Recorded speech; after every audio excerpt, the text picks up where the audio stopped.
असल हुआ क्या है, एक कज़्ज़ाब, एक झूठा जो झूठी बात बनाकर लोगों के सामने पेश किया और हमारे सामने भी, वो मैं आपके सामने बताना चाहता हूँ और तब आपको समझ में आएगा कि कितनी बड़ी साजिश का यह हिस्सा है जो कि हाट विधानसभा की सीट। उसमें हुआ यह कि अभी 14 या 15 तारीख को गालिबन हम पार्टी ऑफिस गए अख्तरुल ईमान साहब से मिलने के लिए। तो उन्होंने हमें बुलाया, बहुत सारे लोग थे वहाँ पे, तो हमें अंदर बुलाया और हमसे ये कहा गया कि मौलाना हम जो कि हाट नहीं लड़ना चाहते, जो कि हाट फंसा हुआ है। हमने कहा क्यों नहीं लड़ना चाहते? उन्होंने कहा कि सर्वे सही नहीं है, जो कि हाट के अंदर में आप दोनों मिलकर भी नहीं जिता सकते, नहीं लड़ सकते। तो हमने कहा नहीं, जो कि जीतना चाहिए। तो फिर उन्होंने ये बात रखी कि जो कि हाट के अंदर जो सर्वे में नाम आ रहा है वो सरफराज साहब का आ रहा है। ये बात जनाब आदिल साहब ने और जनाब अख्तरुल ईमान साहब ने ये बात हमारे सामने रखी अभी 14 या 15 तारीख को रात में किशनगंज ऑफिस में। तो हमने कहा कि नहीं सर, हमने बड़ी मेहनत की है वहाँ पे, जो कि हाट के अंदर में आपको वो सीट लड़ना चाहिए।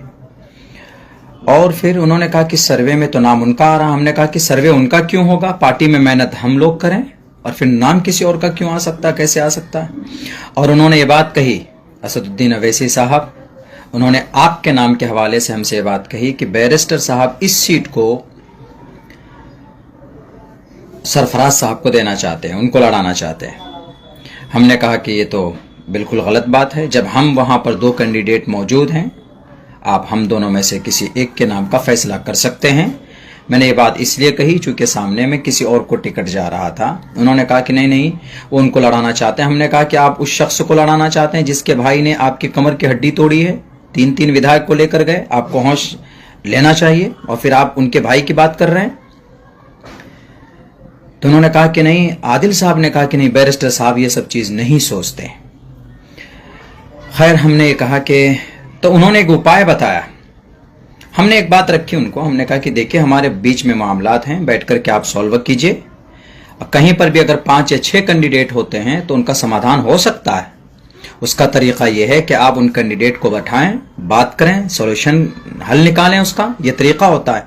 लेकिन आप लोगों में ये चीज नहीं है, आप लोग फोन नहीं उठाते हैं, आप लोग बात नहीं करते हैं, आप लोग डिस्कस नहीं करते हैं। ये बीमारी है, इसको दूर कीजिए। मैंने ये बात कही है सामने। तो उन्होंने कहा कि ठीक है मौलाना, हम डिस्कस करेंगे, चलो। उन्होंने मुखिया मुर्शिद साहब को फोन करके बुलाया। उसके बाद उनके सामने भी ये बात रखी कि सरफराज साहब को टिकट जा रहा, बैरिस्टर साहब सरफराज साहब को टिकट देना चाहते हैं। हमने कहा कि भाई उनको कैसे ये टिकट मिल सकता है, ये टिकट तो हमारे नाम का होना चाहिए।